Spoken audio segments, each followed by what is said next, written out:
ሰላም ረህዋን በቢ ዘለኹም ወናዓኹም ይኹነልና ክቡራት ተኸታተልቲ ትግራይ ሚድያ ኔትወርክ ንሎሚ ዝሓዝናልኩም ዜና አብይ አሕመድ ኣብ ግድብ ህዳሴ ኢትዮጵያ ክነብዕ ዝወዓለሉ ምኽንያት ኢትዮጵያ ንኤርትራ ንምውራር ትገብሮ ዘላ ዝተባሃለ ድልውነትን መበገሲን ከምኡ ድማ ግብፂ ናብ ውድብ ሕብራት መንግስታት ዘቕረበቶ ክሲ ዝጠሞቱ እዮም ክኾኑ ናብ ዝርዝሮም ክነስክረኩም ሰናይ ምክትታል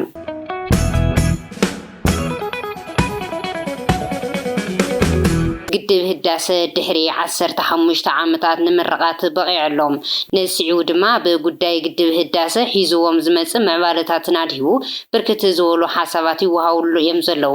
ኢንጂነር ይልቃል ጌትነት ሓደ ካብቶም ኣብዚ ጉዳይ ምስ ኩነታት መንግስቲ ብልጽግና ኣተሓሒዞም ሓሳቦም ዝሃቡ ፖለቲከኛታት ኢትዮጵያ እዮም ኩሉ ግዜ ኣብ ዝርርበይ ንብልጽግና ከም መንግስቲ ዘሎ ሓሲበዩ ኣይፈልጥን ዝበሉ ኢንጂነር ይልቃል ጌትነት ብዙሕ ዘይተለመዱ ነገራት እናገበረ እዩ ይትረፍ ኣብ ናይ ሃገር ዝኣክል ቤተ መንግስቲ ዝተቐመጠ መንግስቲ ካብ ሓደ ናይ ምግንዛብ ዓቕሚ ዘለዎ ሰብ ዘይሰርሖም ጌጋታት ስለ ዝርየሉ ከም መንግስቲ ክቆፅሮ ይኸብደን እዩ ይብሉ እቲ ኩሉ ተግባሩ ዝፈረሰ መንግስቲ ምዃኑ እንትዕዘብ ድማ ቡኡ ይጽናዕና ይብሉ በዚ ብብርኪ ገደብ ዘይብሉ ስሕተታት እንትርኢ መንግስቲ የለን ክትብል ዘገድደካ እዩ ተሊሙ ምስራሕ ኣይከኣለን ምስ ጎረባብቲ ሃገራት ጎንፂ ፈጢሩ ኸየብከ ኣብ ውሽጢ ዓዲ እውን ሕድሕድ ህዝብታት ክጓነፁ ዝሰርሕ ዘሎ ብሓፈሻ እንትርአ ብልጽግና መንግስቲ ዘይኮነስ ናይ አሸባሪ ባህሪ ዘለዎ ስለ ዝኾነ መንግስቲ የለን ንምባል ዝዕድመካ ይብሉ ኢትዮጵያ ውስጥ ነው ኢህአዴግ የብልጽግናን እንደ መንግስት ቆጥሬው ስለማላቅ ነው መጽናኛ መሳይ ሁሉ ጊዜ ስንነጋገር እንዳትሰለቸኝ ምክንያቱም ብዙ ያልተለመዱ ነገሮችና እንኳን ቤተ መንግስት ያለና ኢትዮጵያን የሚያክል ትልቅ ኃላፊነት ሀገርን የመምራት ነገር የያዘ ሰው ይቅርና አንድ በዛ እድሜ ውስጥ ያለ አማካኝ ማገናዘብ ችሎታ ያለው ሰው የማይሰራውን ስህተት ሲያው ስለማይ በኋላ ለምን እንደዚህ ሆነ ብየሳይ ልክ የፈረሰ መንግስት የሚያደርገው ባህሪ መሆኑን ረዳና በዛ አጽናናለሁ እና አሁንም ያብይን ከግድቡ ጋር ራሱን ለማያያዝ በዚህ ደረጃ የለቀቀና ገደብ የሌለው ነገር ሲያረግ ሳይው ታዲያ ምን ያደርግ አቅዶ መስራት አይችል ህዝብን ማስተባበር አይችል አገሪትን በጎረቤቶቿ ሁሉ አስጠልቷታል ውስጥ ለውስጥ ባለ ጦርነት ውስጥ አገሩን አምሶታል አቢ ናይ ግድብ ህዳሴ ኢትዮጵያ ክሬዲት ንወይኑ ከጠቅልሎ ባህግታት ከም ዘለዎ እዩ ኣብ ዝተፈላልዩ ዝረርባቱ ዘንጸባርቕ ነይሩ ኣብ ምርቃቲ ግድብ ድማ ሓወልቲ አብይ አሕመድ ኣብቲ ቦታ ከም ዝተሰርሐ ዝፍለጥ እዩ አብይ ናይ መላእ ህዝቢ ኢትዮጵያ ጻዕሪ ናብ ቦይኑ ከጠቅልሎ ሲትረፍ ድርሹ ከም ዝተጻወተውን አፉ ሞልዩ ክዛረብ ሞራል የውልን ይብሉ ኢንጂነር ይልቃል ግድብ ህዳሴ ፕላኑ ተወዲኡ ስራሕ ተጀሚሩ ኣብ ስራሕ ዝጸንሐ ግድብ እዩ ጀሚሩ ጸንሐ ግድብ ከፈጽም ድማ ግዴቱ እዩ ዘሎ እዋናዊ ኩነታት ተገንዚቡ ክጅመረሉ ኣብ ዝኽእለሉ ደረጃ ዝጀመሮ ንሱ ይኮነን እዚ ከም ኢትዮጵያውያን ዝፈጸምዎ ፕሮጀክት እዩ ከም ማንም ኢትዮጵያዊ ንሱን ከሎ ሪቫን ምቑራጹ ደስ ክብሎ ይኽእል እዩ እንተኾነ ዝተፈለየ ንወይኑ ልዕሊ ህዝቢ ኢትዮጵያ ዓብዪ ብስራት ዝኾነሉ ተኣምር የለን ዓብዪ ፀዋዕ እንተተባሂሉ ግን ብጽቡቕ ስርሑ ዘይኮነስ ብነውርነቱ እዩ ይብሉ አቅም ያንን ግድ መስራት ከተቻለ በአብይ ጊዜ የተፈጠረ ሀብት እናንተ አይደለም ያን ያሰር ፕላኑም የተሰራው በሱ ጊዜ አይደለም ኮንትራክተሩም የተያዘው በሱ ጊዜ አይደለም ያንን ወቅታዊ ሁኔታና ነገሮችን ገምቶ ስራው በዛ ጊዜ እንዲጀመር ታይሚንጉን የመረጠውና የዓለም አቀፍን ወርልድ ኦርደርና ነባራዊ ሁኔታውን ጂኦፖለቲክሱን ያጠናው እሱ አይደለም ስለዚህ የፕሮጀክት ማናጀርም አይደለም እና ኢትዮጵያውያን እንደ ፕሮጀክት ይሄን አስፈጸሙት የሚል በጋራ የዛ ሀገር ርዕሰ መንግስትም ከሆነ እንደ አንድ ግለሰብ በዛ ጊዜ እንደነበረ መንግስት ሰው ደስ ይልለው ይችላል ኢትዮጵያ አንድ ነገር አስፈጽም ያንድ ነገር ነው ወይም ደግሞ ሪቫንን በመቆረጡና እሱ በዛ ጊዜ ታሪክ ተቋዳሽ በመሆኑ ደስ ይለኛል ሊል ይችላል እንጂ ከዛ ውጭ አብይ በዚህ ግድብ እንዳልኩ ስሙ መጠራት ካለበት ሊጠራ የሚችለው በነውርና በአሳፋሪነት ነው ይሄው በግልጽ አነጋገር የአረብ ኤሚሬትስ ከፍተኛ ባለስልጣን እኮ የተናገረው ነገር እኔ ገጽ ላይ አሁን ዲአክቲቬት አድርጌዋለሁ እንጂ መሳይ ታገኘዋለህ እኮ ናይ ኢትዮጵያ ሚዲያታት ኣብ ፕሮፓጋንዳ የን ሰሚጠን ዘለዋ ይብሉ ወሲሆም ጸገማት ተጎልጊሉ ክወጽ ኣይረአን ንፍልጦ ንፕሮፓጋንዳ እኳ እንትስራሕ ሓደ ጉዳይ መሬትካ ይሕዘለይ ብዝበልካዮ ጉዳይ ጥልቅልካ ምስራሕ እዩ ሕዚ ግን ከምኡ ይኮነን ኩሉ ሸፊኖም ንብዓት ኣብይ ኣሕመድ ጥራሕ ክረኣየሉ ዝተገበረ ምክንያት እንታይ እዩ ኣይርዳእንን ይብሉ ኢንጂነር ይልቃል ጌትነት ኣብይ ንወይኑ ዝበኸየሉ ምክንያት የለን ካብ ሰው ሕልፊ ዝገበረሉ ተኣምር የለን ሃይለ ማርያም ደሳለኝ ድርሻ ኣለዎ ንሱን መሰላቱን ውን ድርሻ ኣለዎም ካብዚኣቶም ኣብይ ብምንታይ ይፍለግን ኣይተረዳእንን ይብሉ ዋላስ ፍቅሪ ሃገር ንወይኑ ሓለፋ ስለ ዘለዎ ክመስል ደልዩ መልእኽቱ ግልጽ ዘይኮነ ንብዓት ነይሩ ብምባል ይገልጽዎ ሰው እንዴት ነው የሚረዳው እኔ እኮ አሁን የኢትዮጵያን ዜና አላየውም በእውነት አይደለም ቅድም እንዳልኩ በጣም ከደረጃ ስለሚወርድብኝ አይን ያወጣ ፕሮፓጋንዳ ልታምነው ማትችል ትንሽም ቢሆን ድሮ ፕሮፓጋንዳ ሲሰራ ደርዝ አለው አንድ ያንተ አንግል የሆነ ነገር መርጠህ የህዝብ ግንኙነት ይዘው የሰው ልብና አምሮ ለተወሰነ ጊዜ ይይዝልኛል ብለህ የምታስበው ነገር ነውና አጠገቡ የተቀመጡ ሰዎች እንኳን ይታዘቡኛል ሳይል አሁን አብይን ለብቻው የሚያስለቅሰው ከሌሎች ባለሙያዎች የተለየ ምን ነገር ኑሮ ነው መሳይ ምንድነው የተለየው የሀገር ፍቅር ነው አሁን ለሱ የተለየ ፈተና ውስጥ ገብቶ ነው እሱ ሌሎች ባለሙያዎችን አያስለቅስም የኢትዮጵያ ደስታ የሌሎች ባለስልጣኖች ኢትዮጵያን አይወዱ እስቲ መልእክቱን ራሱ ቅረጽ ኣብይ ኣሕመድ ጽቡቕ ናይ ተዋስኦ ዓቕሚ ዘለዎ ተዋሳኢ እዩ በዚ ንብዓት ኣብይ ኣሕመድ ፍቕሪ ሃገር ዘበገሶ እዩ ዝብል እምነት ዘለዎ ሰብ እንተሎ ናይ ብሓቂ ዓቕሚ ምግንዛው ክምርመር ዘለዎ እዩ ይብሉ ወሲኾም ከምዚ ዓይነት እምነት ዘለዎም የዋህነት ዘይኮነስ ኣብ ግዛኣቱ ዘሎ ሰብ ዝገብሮን ዝተዛረቦን ትኽክል ኢሎም ዝወስዱ እዮም ምንም ከየጋናዘው ብቴሌቪዥን ዝተባሃሎም ሓቂ ኢሎም ዝቕበሉ ስለ ዓዲ ስለ ህዝብን ትኹረትን ሻቐሎትን ዘይብሎም ናይዚ ሰብ ንብዓት ግን ስልጣኑ ኢሉ ህልም ዝበለ ተዋስኦ እዩ ተዋሲኡ ይብሉም ተዋስኦ ምባል እውን ይከብድ እዩ ተዋስኦ ክብሪ ስለ ዘለዎ ናይዚ ተዋስኦ ግን ቀጣፊነት እዩ ጎበዝ አርቲስት ናይ ሙኻን ሓደ ነጸብራቅ እዩ ኣብይ ናይ ሕሸት ነጸብራቅ እዩ ኣርዩና ዘሎ አርቲስት ኣራኺሱ ኣብ ድራማታት እንተብዝሕ እውን ብኣርት ባዕሉ ቅጥፈት እዩ ካብ ሓቂ ዝረሓቀ ድራማታት እንተብዝሕ እውን ብኣርት ባዕሉ ቅጥፈት እዩ እንተኾነ ናይዚ ኩሉ ውጽኢት ካብ ኣርቲ ሓሊፉ ውሽጡ ኣብዘ ምርግጋዕ ከም ዘሎ ስልጣኑ ኣብ ሓደጋ ስለ ዝኣተወ ምዃኑ ዘርኢ እዩ ድማ ኢሎም አብይ እኮ አውትራይት ላይ ነው የሚያሳየው ውሸት እና ክደት ያ ከሆነ ጥበብ አይባል እና ጎበዞችን ጥበበኞች በልጧቸዋል አይደለም የጥበብን እንትን አበላሽቷል ነው የሚባል በማይለቀስበት ቦታ ካለቀሰ የተጋነነ ነገር ካሳየኮ ከውነታው በጣም የተፋታ ይባልና በጥበብ ባለሙያዎችም ይሄ ለውነት ቅርብ ያልሆነና ሌላ ስም ነው የሚሰጠውና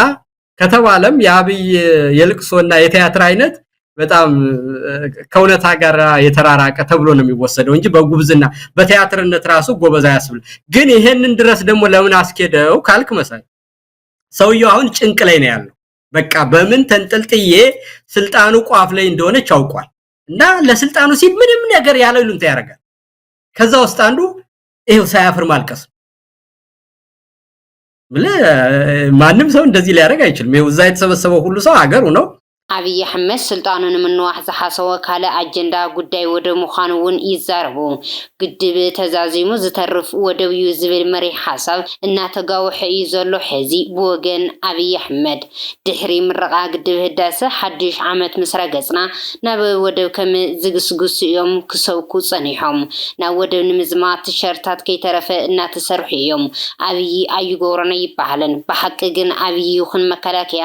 ተግባራዊ እንተደኣ ገይሮሞ በሐቂ ኣብ ትክክለኛ ግንዛበ ከመዘለው ዘረድዩ እዚ ስጉምቲ ድማ ኣብይ ኣሕመድ ምስ ሓይሊ ሰራዊት ዘለዋ ምስ ዓራብ ስጡም ርክብ ዘለዋ ኣብ ዋንነት ቀይሕ ባሕሪ ብዋናነት ትቃለስ ሃገር ኩናት ክኸፍት እየ እንተይሉ ግብፅን ኤርትራን ድማ ኣብ ዝጠበቐ ኩሎም ወዲያው ርክብ ምህላውን ስዒቡ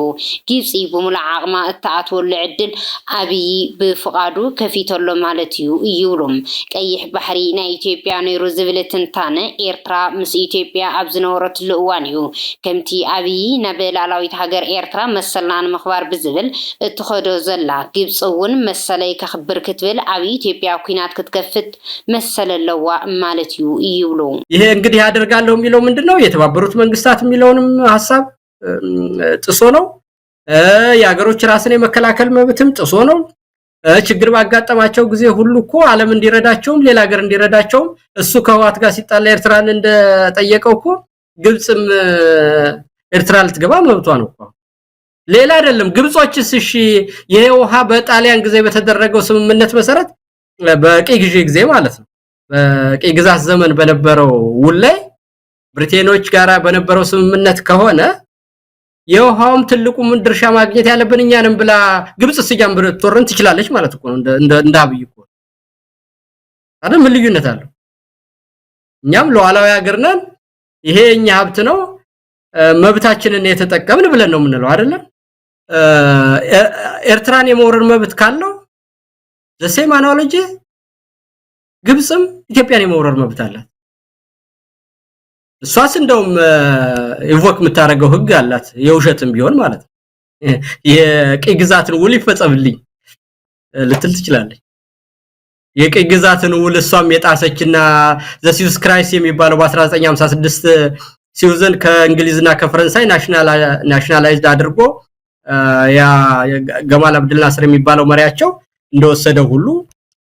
የራሱ መብት ስለሆነ ማለት ነው። የራሱ የሆነውን ነገር ነው ለራሱ ያደረገው ቀይ ገዢዎች ይዘውት የነበረው። ስለዚህ እነሱ እኛን እንደዛ ሲሉን እናንተም ሲውስ ካናልን ለፈረንሳይና ለእንግሊዝ ስጡት እናንተም የቀይ ግዛቱን የምትጠብቁ ከሆነ ብለን ነው ግብጾችን እኛ የምንከራከር መብታችን ስለሆነ ማለት ነው እንጂ ሕዚ ክንዘራረብ ከለና ኢትዮጵያውያን ይኹን ጎረባብተና ኣብይን ስልጣኑን ምንዋሂሉ ብዙሕ ዋጋ እናኸፈለ እዩ።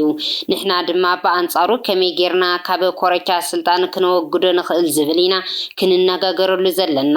ኣባይ ግድብ ኣብ ኢህኣደግ ዘመን ደጊፈ ሃፀይ ዮሃንስ ዝተዛረብዎ ከም ኣብነት ጠቒሰ ማለት እውን ንሕና ካብ ቦታትና ኣይንንእስን ንስኹም እውን ካብ ቦታትኩም ኣይትበልጹን ኢለ ንስለ ሃገረይ ጠጠው ኣበ ዝበልኩሉ እዋን ሃገሬ ዘይግባእ ነገር እትገብረልን ምሰግራውታ ኣገባብ ናብ ዘይብሉ ውግእ እትሸባሸወልን ጉዳይ ድማ ኣይንፈቅድን ይብሉ ኢንጂነር ይልቃል ጌትነት። ህዝቢ ኤርትራ ጎረቤትና እዩ፣ ዘላቐ ርክብን ዘላቐ ረብሓን ኣለና። ኣብይ ኣሕመድ ዝጥንስሶ ዘሎ ነዚ ጽቡቕ ሕውነት ዘባላሹ ዘሎ እዩ። ኣብይ እንተደኣ ናብ ኤርትራ ዝትኩስ ኮይኑ ኣብይ ብድሕሪት ኮይነ ክወግኦ እየ ዝብል ኣብ ኣደባባይ ዝተዛረብክዎ እዩ ድማ ይብሉም። እዚ ናይ ኩሉ ግዜ ቅዋሞ እዩ። ከምቲ ንሱ ንተራ ናይ ስልጣን መናውሒ ዘይኮነስ ንዘላቐ ረብሓ ሃገሬን ቀጻልነት ርክብ ክልቲኡ ህዝብታትን ብምባል ስልጣን ኣብይ ኣሕመድ ንምሕፃርን ሰላም ጎረባብቲ ሃገራት ንምቕጻልን ምስ ኤርትራ ኮይንካ ንኣብይ ምዕላው ኣድላይ እዩ ይብሉ። ዘላቂ ግንኙነትና ዘላቂ ጥቅም ያለን በመሆኑ ይሄንን የሚያበላሽ ስለሆነ አብይ አንድ ነገር ወደ ኤርትራ የሚተኩስ ከሆነ አብይን ከጀርባው ወገዋለሁ ብዬ በአደባባይ የተናገርኩት ነገር ስለሆነ ይሄ ሁሉ ጊዜ ማቋም የመሆኔንና እውነት ሀገሩን የሚወድ ሰው ከጎረቤትም ሆነ ታሪካዊ ትስስር ካለን ሀገር ጋራ ግንኙነትን ማበላሸት በዘለቄታው ለተራ የፖለቲካ ስልጣንና ለሸቀጥ ብሎ የሚያደርገው ስለሆነ የአብይን ግባ ከመሬት ለማፋጠን ከኤርትራም ጋር ሆኖ ይሄንን መንግስት ለማስወገድና የኢትዮጵያንም ሆነ የቀጠናውን ብሔራዊ ጥቅምና ሰላምና ደህንነት ማስከበር አስፈላጊ ነገር በመሆኑ መተባበርና አብይ ማነቅ ያስፈልጋል ነው ማለት። እንተኾነ ግን አብይ አህመድ ናይማን ናብ ዓሰብ ዘይኮነ ሽምግልና ንኽግበር ይጽዕር ኣሎ በመባል እዮም ዝዛረቡም። ኣብ መወዳእታ ግብፂ ናብ ባይቶ ጸጥታ ሕቡራት ሃገራት ጥርዓን ኣቕሪባ ኢትዮጵያ ንዝሓለፈ 14 ዓመታት ክትሃንጾ ዝጸንሐት ግድብ ኣብ ዘመረቐትሉ ዕለት ሚኒስትር ጉዳያት ወጻኢ ግብፂ ኢትዮጵያ ንዝወሰደቶ ቤናዊ ስጉምቲ ኣመልኪቱ ናብ ባይቶ ጸጥታ ሕቡራት ሃገራት ጥርዓን ኣቕሪቦሎም። ኣብ መንጎ ኢትዮጵያ ግብፅን ሱዳንን ብዛዕባ ኣገባብ ኣመላልኣ ማይ ምሕደራን ናይቲ ግድብ ንዝሓለፉ ዓመታት ብተደጋጋሚ እኳ ዝርርብ እንተካየዱ ኣብ ስምምዕ ከይተበጽሐ ግን እቲ ግድብ ብዕሊ ተመሪቖሎም ድሕረቲ ካብ ዝተፈላለያ ሃገራት ኣፍሪካ ዝመጹ መራሕቲ ላዕለዎት ሰበስልጣንን ዝተሳተፉሉ ምምራቕ ናይቲ ግድብ ህዳሰ ሚኒስትር ጉዳያት ወጻኢ ግብጺ በድር ዓብደላቲ ተቃውሞ ሃገሩ ዝገልጽ ናብ ፕሬዚደንት ባይቶ ጸጥታ ሕቡራት ሃገራት ደብዳቤ ልኢኾሎም ግብጺ ብዛዕባ ዓብዪ ግድብ ህዳሰ በተደጋጋሚ ናብ ሕቡራት ሃገራት ጥርዓና ኣቕሪባ እያ እቲ ግድብ ብ9 መስከረም 2025 ዓመተ ፈረንጂ ኣብ ዝተመረቐሉ መዓልቲ ድማ ንተቃውሞኣ ዝገልጽ ተወሳኺ ደብዳቤ ልኢኻላ ግብጺ ኣብ ዝሓለፉ ዓመታት ብዙሕ ግዜ ምስ ኢትዮጵያ ክትዘራረብ ጸኒሓ እያ